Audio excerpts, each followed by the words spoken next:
This is a rebirth. Up in the air, and just like the movie, sometimes real life takes an unexpected left turn and you find yourself needing a course correction. So whether you're losing your job, you're going through a divorce, or you're left with an empty nest, how do you handle those bumps in the road and then get back on track? Tiffanie Henry is a psychotherapist and relationship expert. Gabrielle Bernstein is a life coach and author of May Cause Miracles. Good morning to you both. Gabrielle, we'll start with you. Life takes that left turn. What specific steps do you take to get back on track? The first thing that we need to do is really mourn the situation. We need to make sure that we feel everything so that it doesn't creep up later. The next step is to really make sure you're forgiving whoever needs to be forgiven. So anyone who might have pissed you off or maybe put you in a bad position. So really make sure that you let that go and forgive.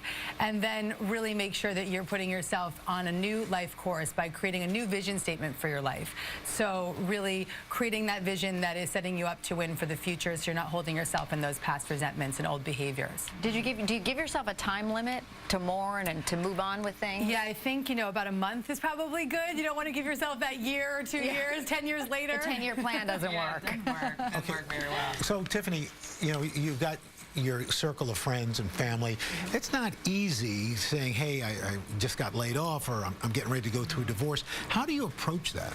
Well, I think you have to get really clear and really honest with yourself before you can get honest with others. So if you haven't been good at saving and that's why you're in this financial mess, or you made some mistakes on your job and that's why you got fired, be honest with yourself so that you can be clear and honest with others. Seek out people that you can trust, whether it's a spiritual advisor, a life coach, a therapist, even just making sure that these people know you and aren't biased and won't judge you, but they are very clear on who you are so that they can give you really sound and good advice. Gabrielle, how do you know if you're getting better? How do you know if it's working? Well, often the obsession will lift, so all of the obsessing over the past will lift. You'll feel less tension, physically, emotionally, and you'll also feel really much more at peace, and that is what we really want to aim for. This is not the time, though, to make drastic changes like moving cross-country or even the rebound relationship, right? No, you need to let this marinate for a little bit. Those are bad ideas, you're saying? Yeah. That's a bad idea? Bad idea, Carson, Okay. bad idea. I think it's good to just sit in your feelings, like what Gabby said earlier, making sure, giving yourself permission to feel whatever it is that you're feeling. If it's upset, if it's hurt, if it's anger, if it's depression, whatever it is, you have a right to feel exactly how you're feeling in that moment.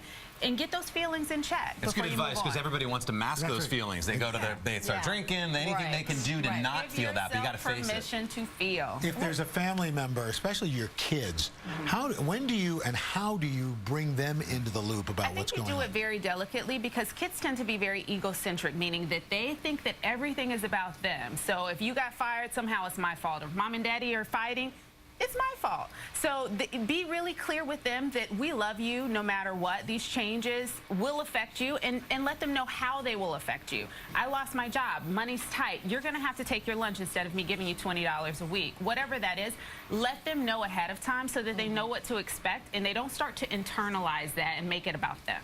And real quickly, Gabrielle, as we heard with the George Clooney, is there an opportunity to learn from this experience? Whenever there are obstacles in life, there is a learning opportunity, and it's important to see these as assignments for life growth. And most importantly, don't hold on to the past.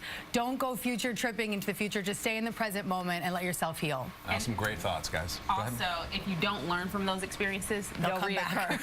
They'll happen again and again and again. Thank you, Tiffanie Davis and Gabrielle Bernstein. Appreciate your time. Nice to see you this morning. Up next, all the headlines you need before heading out the door, plus